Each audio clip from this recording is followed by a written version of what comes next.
Okay, so yesterday the knee was really hurting. Like, I think I have okay pain tolerance, but the pain yesterday was pretty intense or severe. So I spent a ton of time trying to figure out a position to lie in and while icing my leg and trying to figure out how to sleep because I barely got any sleep. The pain just kept me up. So I was on the couch for a while, and I figured, um, with the pretty intense pain, I've decided to go to the hospital to get it checked out. Um, so yeah, I got my crutches from my car, and when I went to the hospital, I got an X-ray. Usually, you would need an MRI to see joints and stuff and soft tissue. Um, but based on the X-ray, however, I've gotten a avulsion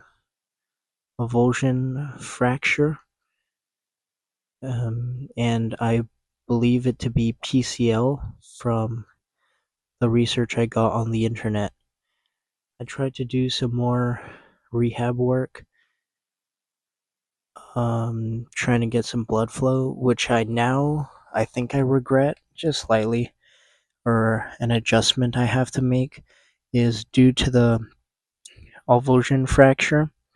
I want the bones, which is like when the tendon pulls and breaks away and it pulls some bone, like my tibia, with it.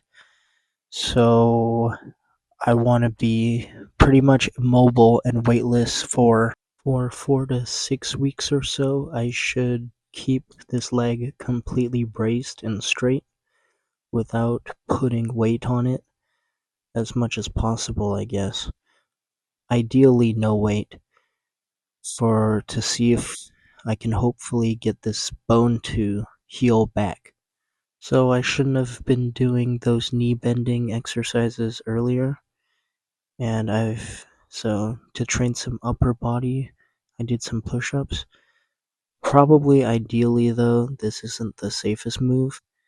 I did some pull-ups later, and those seem to be safer.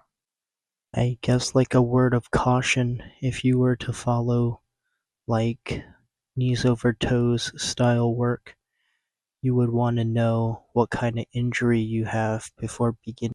Like, lesson learned for me that I shouldn't have rushed into some prehab work just because I thought it was only like soft tissue and ligament, and in reality, I had some bone fractures. So, obviously not ideal, but if anyone were to do that, just keep that in mind.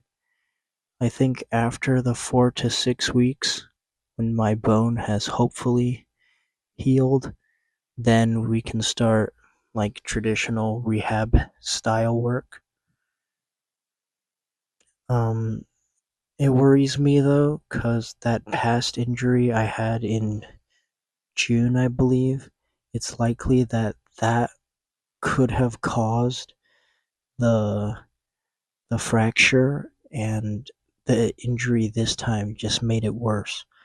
Like, I was somehow able to rehab through a partially attached PCL at that time, and the injury this time just caused it to fully break away, or break away much further.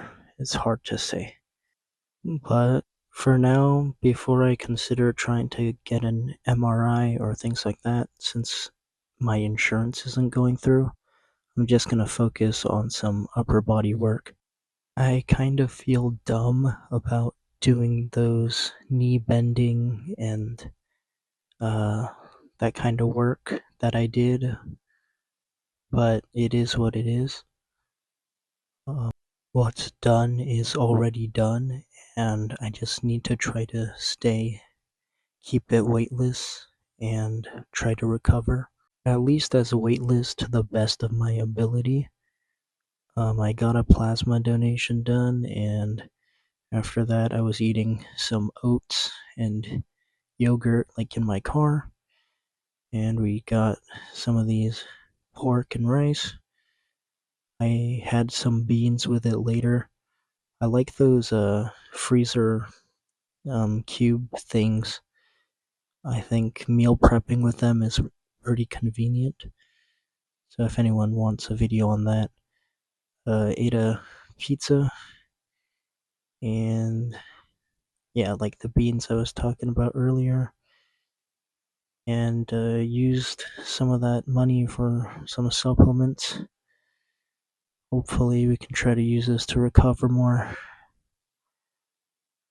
We're trying to get in more protein, trying to get in like yogurt casein before I sleep, vitamin C, trying to aim for that like D3 K2. I also went to the gym just to watch technique. I always knew that I could just go to the gym and just watch, but I think my ego got in the way where it's like I really want to train and it's almost torture for me. But just being in the environment, humbling myself, right? Like the injury, it is what it is. And I had some teammates show their concern and also clown on me a bit. It's like, oh, you got injured again, what are you doing? And I understand I gotta be more careful, etc. But overall, not too bad. Just keeping my spirits up. No weight bearing or as less weight bearing as possible for this 4 to 6 weeks. Also, the fact that I have to keep the knee in the brace completely straight so the bone fuses to the correct spot, and we'll see from there.